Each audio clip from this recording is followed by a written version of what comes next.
കോഴിക്കോട് ഓട്ടോയിൽ നിന്ന് റോഡിലേക്ക് തെറിച്ചു വീണ 2ാം ക്ലാസ് വിദ്യാർത്ഥിക്ക് ദാരുണാന്ത്യം.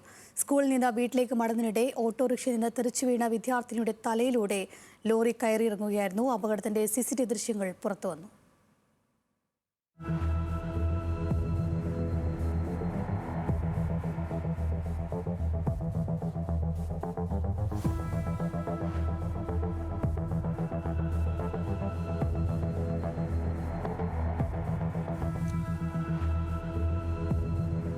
വിവരങ്ങളുമായി മുബാറക്കാണ് നമ്മോടൊപ്പം ചെയ്യുന്നത്. മുബാറക്, എന്തായാലും അതിദാരുണമായ ഒരു സംഭവമാണ്.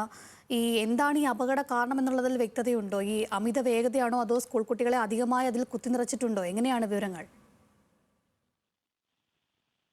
ഇന്ന് വൈകുന്നേരത്തോടെയാണ് ഇങ്ങനെ ഒരു അപകടം. അതായത് ഈ മുക്കം മണാശ്ശേരി, കോഴിക്കോട് ജില്ലയിലെ മുക്കം മണാശ്ശേരി പാതയിലുള്ള പുൽപ്പറമ്പിൽ എന്ന് പറയുന്ന സ്ഥലത്ത് വെച്ചിട്ടാണ് ഇങ്ങനെ ഒരു അപകടം നടക്കുന്നത്. ഇത് അമിത വേഗതയാണോ എന്നുള്ള കാര്യത്തിൽ പോലീസ് അന്വേഷണം നടക്കുകയാണുള്ളത്.